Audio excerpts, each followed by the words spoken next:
இந்த டிபார்ட்மெண்ட் யார் கையில் இருக்குன்னே தெரியலையே, யாருக்குமே தெரிய மாட்டேங்குது.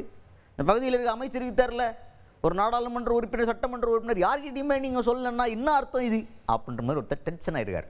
யார் அவர்? தமிழ்நாடு காங்கிரஸ் தலைவர் செல்வ பெருந்தகை அவர்கள். அவர் தான். இப்போ அவருக்கு என்ன கோவம்னா, பூந்தமல்லியில் அணைக்கட்டை திறந்து விட்டாங்க. எதனால் இப்போ திறந்து விடுறதுனால என்னப்பா, மழை வந்துருக்கு, சரி தண்ணியாக திறந்து விட்டுருப்பாங்க, இதில் என்னத்துக்கு ஒரு டென்ஷன் அப்படின்னு கேட்டால் அவங்களுக்கு சொல்லலாம். மக்கள் பிரதிநிதிகள் யாருக்குமே சொல்லாமல் அதிகாரிகள் அவங்களா ஒரு முடிவு எடுத்து திறந்து விட்டுறது அப்படிங்கிறது நல்லா இருக்கா அப்படின்னு கேட்டு டென்ஷன் ஆகிருக்கார். அதுவும் எந்த அளவுக்கு சொல்கிறார் அப்படின்னு பார்த்தீங்கன்னா, மக்கள் பிரதிநிதி அதிகாரிகள் முடிவு பண்ணிட்டீங்கன்னா மாறுங்க, அப்போ டிபார்ட்மெண்ட் உங்கள் கையில் இருக்குது, எங்கள் கையிலலாம் இல்லை, எங்கள்கிட்டலாம் நீங்கள் சொல்ல மாட்டீங்க, அமைச்சர்லாம் இருக்கார், அவருக்கே தெரியலை அப்படின்ற மாதிரி ரொம்ப வருத்தப்பட்டிருக்கிறார். கோவத்தை ரொம்ப டீசெண்டாக தான் காட்டியிருக்காரு.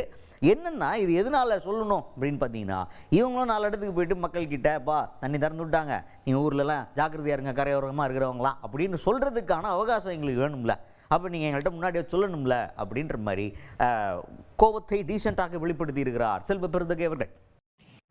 என்ன சார், ஒரு மக்கள் பிரதிநிதிகிட்ட சேர்மனுக்கு தெரியல, மந்திரிக்கு தெரியல, எம்எல்ஏனுக்கும் தெரியல, எம்பிக்கும் தெரியல, நீங்களே திறந்து விடுறீங்கன்னா எப்படி சார் அது? இந்த துறை அரசு துறை தானே, நீர்வளத்துறை அரசு துறை. மக்கள் பிரதிநிதிகிட்ட ஒரு வார்த்தை சொன்னால மரபுன்னா காலகாலமா எப்பவுமே நானும் ஒரு 3 வருஷம் திறந்து விட்டுருக்கேன். போன வருஷமா சொல்லாம கொள்ளாம திறந்துட்டீங்க, தப்பு கிடையாது. நீங்க தரங்க, நீங்களே ஆட்சியாளர்களா நீங்களே மக்கள் பிரதிநிதியா மாறுங்க. அது மக்கள் நல்ல சரி. இப்ப நான் தானே இப்போ ஊரா போறேன், திறந்துட்டாங்க, 500 அடி திறந்துருக்காங்க, கொஞ்சம் கவனமாக இப்ப எல்லா ஊருக்கும் போறேன். 12-13 ஊர் ப்ரோக்ராம் போட்டு இப்ப போறேன். இதெல்லாம் தப்பு இல்லை, இது சொல்லணும் இல்லை. இது நீங்களே மக்கள் பிரதிநிதி ஆகிட்டா பிறகு கவர்மெண்ட் அதிகாரிகளை கவர்மெண்ட் ரன் பண்ணிடலாமே. உங்க துறை யார் கட்டுப்பாட்டில் இருக்குன்னு தெரியல.